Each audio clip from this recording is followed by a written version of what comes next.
நேயர்களே வணக்கம். இன்னைக்கு திரு செங்கோட்டையன் அவங்க பிரஸ் மீட் வச்சிருந்தாங்க. உடனுக்குடன் இபிஎஸ் அவங்க பிரஸ் மீட் வச்சிருந்தாங்க. அது மட்டும் இல்லாம 2021ல போட்டி போட்ட சண்முகவேல் அப்படின்னு சொல்லிட்டு அந்தியூர்ல போட்டி போட்ட அவரோட மகன் வந்து பாத்தீங்கன்னா, அவரு இன்னைக்கு தவறிட்டாரு அப்படின்றாங்க. அவரோட 2வது மகன் அப்படின்னு சொல்லி நினைக்கிறேன். அவரு மகன் வந்து பாத்தீங்கன்னா, அவரு ஒரு பிரஸ் மீட் வச்சு நிறைய ஆதாரங்கள் ரிலீஸ் பண்றா அப்படின்னு சொல்லிட்டு எல்லாருக்கும் ஆதாரங்க இவரு துரோகி, அவரு துரோகி, இவர் அவரு துரோகி அப்படின்னு சொல்லிட்டு நிறைய ஆதாரங்கள் ரிலீஸ் பண்றா அப்படின்னு சொல்லிட்டு நிறைய விஷயங்கள் நடந்திருக்கு. என்னென்ன நடந்திருக்கு அப்படின்றத ஒரு விஷயமா உங்களுக்கு டீட்டெயிலா நான் சொல்றேன் இந்த வீடியோல. என்ன அப்படின்னா, செப்டம்பர் 5ஆம் தேதி நடந்த விஷயங்களா தெரிஞ்சிருக்கும். 10 நாள் கெடு வச்சிருந்தாங்க. அதுக்கு முன்னாடியே வந்து பாத்தீங்கன்னா செங்கோட்டையன் அவங்களுக்கு இந்த பிரச்சனை எங்க இருந்து ஆரம்பிக்குது அப்படின்னா, இந்த அத்திக்கடவு அவிநாசி திட்டம் அப்படின்னு சொல்லிட்டு இந்த திட்டம் வந்து பாத்தீங்கன்னா அந்த கோயம்புத்தூர் பகுதிகளில் ஒரு பொதுக்குழு ஒண்ணு போட்டாங்க. அந்த பொதுக்குழுல வந்து பாத்தீங்கன்னா பாராட்டு விழா மாதிரி வச்சிருந்தாங்க இபிஎஸ் அவங்களுக்கு. அந்த பாராட்டு விழால வந்து பாத்தீங்கன்னா இவங்களோட அம்மாவோட போட்டோவும், அம்மா ஜெயலலிதா அவங்களோட போட்டோவும், எம்ஜிஆர் அவங்களோட போட்டோவும் இல்ல அப்படின்னு சொல்லிட்டு அவர் அந்த மீட்டிங்ல கலந்துக்கல. அதுக்கப்புறம் இபிஎஸ் அவங்களும் ஒரு மீட்டிங்ல வச்சிருந்தாங்க. அந்த மீட்டிங்ல செங்கோட்டையன் கலந்துக்கல.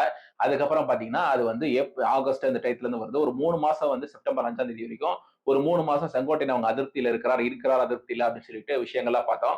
அந்த மாதிரி விஷயங்கள் எல்லா மீடியாஸ்லயும் வந்துட்டு இருந்தது. அந்த வரிசையில பாத்தீங்கன்னா செப்டம்பர் 5ஆம் தேதி மனம் திறந்து பேசுற அப்படின்னு சொல்லி பிரஸ் மீட் வச்சு 10 நாள் கெடு விதிச்சு அதுக்கப்புறம் வந்து அவங்களோட பதவிகள்லாம் பறிச்சிருந்தாங்க. ஆனா அந்த நேரத்திலேயே வந்து ஒழுங்கு நடவடிக்கை எடுத்திருக்கணும். ஆக்சுவலா வந்து நான் எப்படி பார்த்திருந்தோம் அப்படின்னா எல்லாரும் வந்து ஒத்துக்கக்கூடிய விஷயம் தான். ஒழுங்கு நடவடிக்கை நான் ஏன் வந்து உங்களை பதவியில இருந்து தூக்கக்கூடாது, பதில் சொல்லுங்க அப்படின்னு சொல்லிட்டு அவர்கிட்ட வந்து பதில் வாங்கி அதுல வந்து டிஸ்கஷன் பண்ணி விசாரணை பண்ணி கட்சியில வந்து விசாரணை பண்ணி கட்சி ஒழுங்கு குழு விசாரணை பண்ணி அதன் மூலியமா முடிவு எடுத்திருக்க வேண்டிய விஷயம். ஆனா அதெல்லாம் பண்ணாம அதுதான் சொல்றாங்க ஜெயலலிதா அம்மா மாதிரி செயல்படுறாங்க. ஏன்னா ஜெயலலிதா அம்மா ஒரு டிசிஷன் எடுத்தாங்க அப்படின்னா அதுக்கு யாரும் மறுப்பு தெரிவிக்க மாட்டாங்க. நிறைய இந்த விஷயங்களை ஏன் மறுப்பு தெரிவிக்கிறேன் அப்படின்றது நிறைய சூட்சமங்கள் இருக்கு. ஒண்ணு ஒண்ணா அந்த வீட்டுல சொல்றேன்.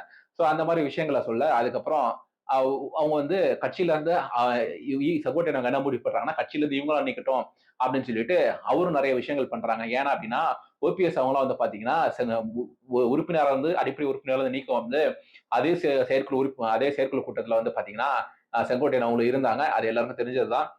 அவருக்கு வந்து அவர்கிட்ட போய் பேசினாங்க அப்படின்னா கண்டிப்பா உறுப்பினர் வந்து நீக்குவாங்க அப்படின்றத விஷயங்கள்லாம் கண்டிப்பா தெரியதான் செய்யும். அதே மாதிரி பாத்தீங்கன்னா செங்கோட்டையன் அவங்க வந்து போயிட்டு ஓபிஎஸ் அவங்ககிட்டயும் டிடிவி தினகரன் அவங்ககிட்டயும் சசிகலா மேடம் அவங்ககிட்டயும் 3 பேர்ட்டையும் பேசியிருந்தாங்க.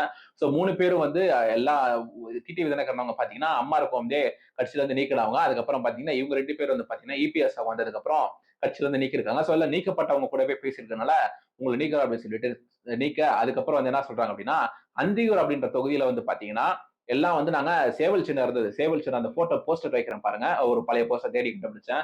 அந்த போஸ்டருக்கு வந்து எம்ஜிஆர் அவங்க மறைவுக்கு முன்னாடி ஜானகி அம்மா ஃபேக்ஷன், ஜெயலலிதா அம்மா ஃபேக்ஷன் அப்படின்னு சொல்லிட்டு 2 ஃபேக்ஷனா உறைஞ்சது. அப்ப வந்து சேவல் சின்னம் வந்து ரூஸ்ட் சின்னம் வந்து ஜெயலலிதா அம்மா கொடுத்திருந்தாங்க. அந்த சேவல் சின்னத்திலேயே அந்தியூர் தொகுதியில போட்டு நாங்க ஜெயிச்சோம். இவர் 2021ல பாருங்க இப்பயே இவர் எப்படி என்னெல்லாம் பண்றாருன்னா 2021ல இவர் என்னெல்லாம் பண்ணிருப்பாரு செங்கோட்டையன் அவங்கள இபிஎஸ் அவங்க செங்கோட்டையன் அவங்களை குறிப்பிட்டு தான் சொல்றாரு. சோ வந்து இந்த மாதிரி துரோகிகள் இருக்கிறதுனாலதான் நாங்க அந்தியூர் அப்படின்ற தொகுதியிலே வந்து தோக்க வேண்டிய விஷயம் வந்தது அப்படின்ற மாதிரி விஷயங்கள்லாம் சொல்றாங்க. அதுக்குதான் வந்து நேத்துக்கு ஒரு பிரஸ் மீட் வைக்க வந்து இன்னைக்கு ஒரு பிரஸ் மீட் வைக்க வந்து செங்கோட்டையன் வந்து என்ன சொல்றாங்க அப்படின்னா நாங்க வந்து இந்த மாதிரி அவரு ஹிஸ்டரி சொல்றாரு. நாங்க 72 கட்சியில தான் சேர்ந்தேன். அதுக்கப்புறம் பாத்தீங்கன்னா 82லயே வந்து நான் அந்த ஸ்டார்டிங்ல சொல்லியிருப்பேன் நினைக்கிறேன்.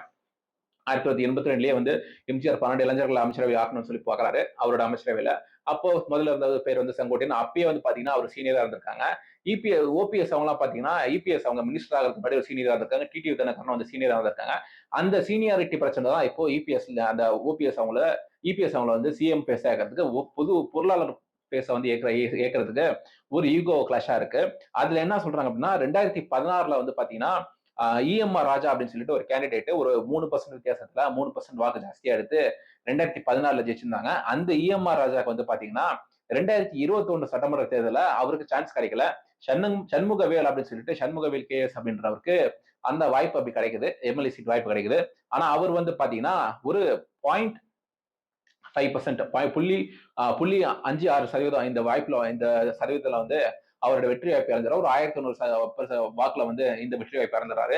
அதுதான் ஐபிஎஸ் அவங்க குறிப்பிட்டு பேசுறாரு. அதுக்கு செங்கோட்டையன் அவங்களோட தரப்பு என்ன சொல்றாங்க அப்படின்னா அந்த சண்முகவேல் கேஎஸ் அப்படின்ற ஒரு மகன் என்ன சொல்றாரு அப்படின்னா நாங்க வந்து இந்த இஎஸ்ஆர் ராஜா அப்படின்றவர் பாத்தீங்கன்னா அவர் தான் துரோகம் பண்ணியிருக்காரு. அவரோட ஒன்றியத்துல வந்து ஒரு 3000 வாக்குகள் வந்து கம்மியா கிடைச்சிருக்கு. அந்த ஒன்றியத்துல பொறுப்புல இருக்கக்கூடியவங்கள வந்து பாத்தீங்கன்னா, இவர் வந்து இஎஸ்ஆர் ராஜா அப்படின்றவர் பாத்தீங்கன்னா, இந்த இஎம்ஆர் ராஜா அப்படின்றவங்க பாத்தீங்கன்னா, அவர் வந்து கூப்பிட்டு இந்த மாதிரி எல்லாம் நான் சொல்றதா செய்யணும் அப்படின்ற மாதிரி விஷயங்கள்லாம் சொல்லியிருக்காங்க. அவரு தான் வந்து துரோகம் பண்ணியிருக்காரு. அவரு தான் ஒரு 3000 வாக்குகள் வந்து ஏதோ பண்ணியிருக்காரு அப்படின்ற மாதிரி பிரகடனம் பண்ணியிருக்காங்க அப்படின்ற மாதிரி அந்த முன்னாள் கேண்டிடேட்டோட மகன் வந்து இந்த மாதிரி விஷயங்கள்லாம் சொல்ல அவர் வந்து என்ன சொல்ல வைக்கிறாரு அப்படின்னா, நான் வந்து இந்த மாதிரி விஷயங்கள்லாம் பண்ணல. அந்த இஎம்ஆர் ராஜா அவங்களுக்கு வந்து பாத்தீங்கன்னா, இவங்க மாநில பொறுப்பு கொடுத்திருக்காங்க. அந்த போஸ்டர்லாம் வைக்கிற பாருங்க அப்படின்ற குற்றச்சாட்டுகள்லாம் வைக்கிறாங்க. அந்த போஸ்டர்லாம் பாருங்க. பார்க்கும்போது அந்த பதவிகள் என்ன பதவிகள் உங்களுக்கு தெரியும். சோ அதுக்கு உடனுக்குடன் வந்து பாத்தீங்கன்னா, இபிஎஸ் அவங்க ஒரு பிரஸ் மீட் வைக்கிறாங்க. இந்த மாதிரி நாங்க ஏன் வந்து அவர் வந்து நீக்கணும் அப்படின்னு சொல்லிட்டு பிரஸ் மீட் வைக்கவும் வந்து என்ன சொல்றாங்கன்னா, நான் இந்த மாதிரி ஓபிஎஸ் அவங்கள வந்து கட்சியில இருந்து நீக்கணும். அவர் வந்து நீக்கினதுக்கு அப்புறம் தான் இந்த மாதிரி ஒழுங்கு நடவடிக்கைலாம் போய் பேசியிருக்காங்க. அதனால தான் அந்த அந்தியூர் தொகுதியில வந்து பாருங்க, இவங்களால தான் வந்து அந்த அந்தியூர் பகுதியில வந்து தோத்துருக்கோம். துரோகிகள்லாம் வந்து கல்லெடுக்கப்பட்டிருக்காங்க அப்படின்ற மாதிரி அந்த கண்டெக்ஸ்ல அந்த பிரஸ் மீட்டை வந்து சொல்றாங்க. அதுக்கப்புறம் ஓபிஎஸ் அவங்கள வந்து சசிகலா மேடம் திட்டிருக்காங்க. சசிகலா மேடம் கூட பேசுறாங்க. ஏன் இவங்க வந்து இப்படி பண்றாங்க, அப்படி பண்றாங்க அப்படின்ற மாதிரி எந்த ஆதாரங்கள்லாம் வச்சு டிடிவி தினகரன் வந்து அம்மா உனிக்கிறதுக்கான நிறைய ஆதாரங்கள், வீடியோஸ் எல்லாம் வச்சு டிடிவி தினகரன் வந்து என்ன சொல்றாங்க அப்படின்னா, நாங்க செங்கோட்டையன் வந்து டெய்லி நாங்க பேசிட்டு தான் இருக்கோம். அப்புறம் மாதிரி விஷயங்கள்லாம் சொல்றோம். அந்த மாதிரி ஆதாரங்களா கொடுத்து நாங்க இந்த மாதிரி விஷயங்கள்னாலதான் அவரை நாங்க கட்சியில இருந்து நீக்கணும் அப்படின்னு சொல்லிட்டு சொல்றாங்க. சோ இப்ப திரு செங்கோட்டையன் அவங்கள கட்சியில இருந்து நீக்கிறதுனால என்ன பிரச்சனை அப்படின்னா, இப்ப ஒரு பிரச்சனை இல்ல அப்படின்ற மாதிரி தோணும். ஆனா என்ன அப்படின்னா, ஒரு ஒரு ஒரு ரூ. 500 நம்மகிட்ட இருக்கு அப்படின்னா, நம்ம ஏற்கனவே ஒரு வீடியோல குறிப்பிட்டது அப்படிதான். ரூ. 500 நம்மகிட்ட இருக்கு அப்படின்னா, ஒரு ரூபாயா எடுத்து செலவு பண்ணாலும், இல்ல ஒரு ரூபாயா வந்து வேற யாராவது வந்து திருடிட்டு போறாங்க, இல்ல ஒரு ரூபாயா நமக்கு தெரியாம கண்ணுக்கு தெரியாமலே வெளியே போயிட்டு இருக்கு அப்படின்னா, அந்த ரூ. 500ன்றது ரூ. 500 இருக்காது. அந்த ரூ. 500 கம்மியா தான் இருக்கும். ஒரு ரூ. 499 இருக்கும். இல்ல எவ்வளவு வெளியே போச்சோ அது மீறி தான் இருக்கும். ஆனா இப்போ திரு செங்கோட்டையன் அங்க வெளியே போனதுக்கு வந்து என்ன பிரச்சனை அப்படின்னா, இப்ப கோபிச்செட்டிப்பாளையத்துல ஒரு சின்ன இழப்பு இருக்கும். தமிழ்நாடு முழுக்க வந்து இது ஒரு பேசு பொருளா இருக்கும். இந்த பேசு பொருளா இருக்கிறதுனால ஒரு ரொம்ப ரொம்ப மைன்யூட்டான வாக்கு சதவீதம்னா போகலாம். ஒரு புள்ளியம் பூஜ்ஜியம் 0.1% வாக்கு போகலாம். 0.1% வாக்கு போகலாம். அந்த மாதிரி வித்தியாசத்துல வாக்கு போகலாம்.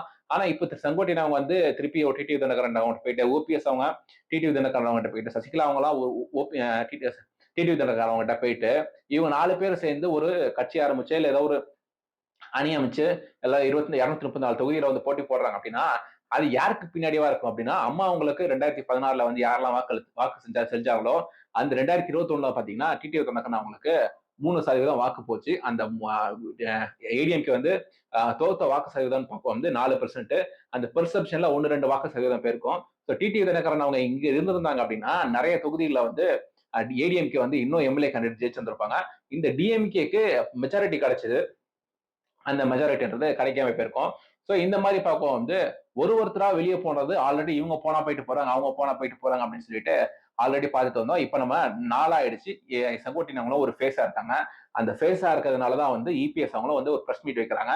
இது நீங்க எதோட ஒப்பிட்டு பார்க்கலாம் அப்படின்னா, கலைஞர் அவங்க எம்ஜிஆர் அவங்கள கட்சியில நீக்கினதுக்கு அப்புறம் ஒரு பிரஸ் மீட் வச்சாங்க. ஏன்னா அவரு தமிழ்நாடு முழுக்கவே ஓட்டு வாங்கி கொடுக்கக்கூடிய ஒரு ஃபேஸா இருந்தாங்க.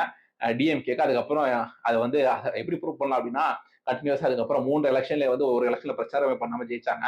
சோ அந்த மாதிரி அந்த அளவுக்குன்னு கிடையாது கூட தமிழ்நாடு முழுக்க ஒரு ஒரு அறிஞ்ச ஃபேஸா இருக்காங்க. அந்த மாதிரி ஒரு அறிஞ்ச ஃபேஸா இருக்கக்கூடியவங்க வந்து இப்ப கட்சியில இருந்து நீக்கிருக்காங்க.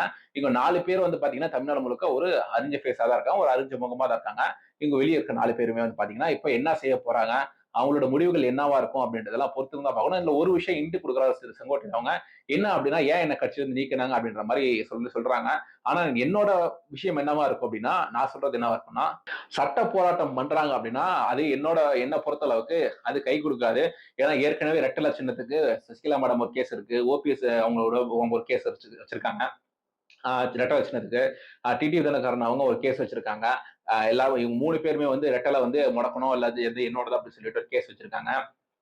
அதுல போயிட்டு 4வது ஆளா ஏன் வந்து இவங்க நான் நீக்கிறது வந்து சரியில்லை அப்படின்னு சொல்லிட்டு இவங்களும் வந்து போய் சொல்லிட்டு சட்ட போராட்டம் பண்றதுனால ஒரு யூஸும் கிடையாது. அந்த மாதிரி எல்லாம் பண்ணுவோம் வந்து இன்னும் மீண்டும் மீண்டும் வந்து பாத்தீங்கன்னா இவங்க வந்து டிஎம்கே பி டீம் ஒரு விஷயத்த வந்து கிளப்பிட்டே இருக்கிறதுக்காக இவர் வந்து ஒரு விஷயம் பண்ணிட்டே இருக்காரு.